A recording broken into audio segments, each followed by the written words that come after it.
प्रश्न ये है कि इस देश की राजनीति इतनी असहिष्णु, बेशरम क्यों हो गई है? कोई भी सवाल उठा करके देख लीजिए। पिछली बार प्रशासनिक पदाधिकारी की जो परीक्षा हुई, उसके विरोध में जब विद्यार्थी पटना की सड़कों पर उतरे तो कड़ाके की ठंड में उनके ऊपर वाटर कैनन छोड़ा गया, फिर लाठियां चलाई गई।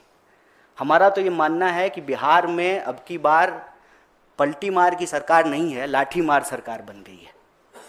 कोई भी मुद्दा हो, बेरहमी से जो है विद्यार्थियों के साथ मारपीट की जाती है और आप उनके मुद्दों को सिर्फ सुन लीजिए। वो कुछ नहीं मांग रहे हैं। वो एक तो कहते हैं कि आप समय पे बहाली निकालिए, दूसरा कहते हैं कि आप पारदर्शी तरीके से उस बहाली को पूरा कीजिए, उस प्रक्रिया को पूरा कीजिए। दोनों सवाल को लेकर के सरकार कुछ भी सुनने को तैयार नहीं है। और अभी डोमिसाइल के सवाल पर जेडीयू के एक नेता कह रहे थे कि बिहार में बिहार के लोगों को नौकरी मिलेगी, ये सुनने में अच्छा लगता है।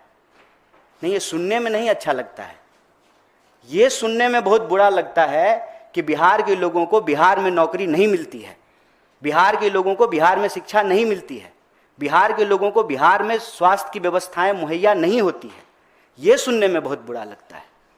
चाहे पलायन का सवाल हो, अकेले बिहार से लगभग 70 लाख लोग पलायन किए हैं, जो पिछली बार आंकड़ा सरकार ने दिया था कोविड के दौरान, अकेले बिहार से। चाहे पलायन का सवाल हो, नौकरी रोजगार का सवाल हो, शिक्षा का सवाल हो, पंचवर्षीय योजना केंद्र सरकार ने बंद कर दिया है, लेकिन बिहार के विश्वविद्यालयों में अभी भी पंचवर्षीय योजनाएं चल रही हैं। शायद आपको दिल्ली में बैठ करके ये भरोसा नहीं हो कि बिहार में ग्रेजुएशन 5 साल का है, 3 साल का ग्रेजुएशन जिसकी डिग्री 5 साल में मिलती है। और कोई भी स्टूडेंट का इलाका आप जा करके देख लीजिए कि कैसी हालत में वो वहाँ रह रहे हैं। क्या आप इमेजिन कर सकते हैं एक ही कुकर में चावल दाल चोखा तीनों बनाना? स्टूडेंट वहाँ पर इस स्थिति में रहते हैं, आंख फोड़ करके अपनी पढ़ाई करते हैं, वक्त पे बहाली नहीं होती है, और जब बहाली होती है हर बहाली में गड़बड़ी होती है। हमारा ये कहना है कि बिना सरकार की सह पे ये कैसे संभव है कि इतना बड़ा रैकेट चल रहा है? आप देश के अंदर कोई भी परीक्षा में गड़बड़ी हो, उसका तार जो है आपको बिहार से जुड़ता हुआ दिखाई देगा। ये कैसे संभव है कि सरकार जब सुशासन का इतना दावा कर रही है तो एक भी बहाली जो है सही तरीके से नहीं होता है? और बीपीएससी जो है उसको सुनने की बजाय, जब एक तरफ विद्यार्थी मांग कर रहे थे कि आप जो है री एग्जाम कीजिए, दोबारा सही तरीके से रिजल्ट निकालिए, उसको सुनने की बजाय जो है पुलिस जो है उनके ऊपर डंडे चला रही है। आज की जो शर्मनाक घटना है वो भी इसी तरीके से जुड़ा हुआ एक मामला है।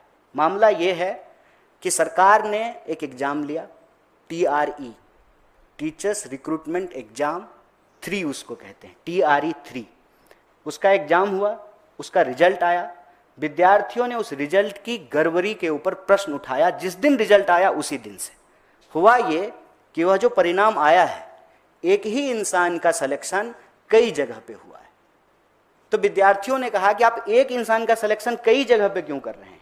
इसकी बनिस्बत जो है, जो लोग सेलेक्ट नहीं हुए हैं और वो अगर मेरिट लिस्ट में आ रहे हैं, आप उनको बहाली का मौका दीजिए।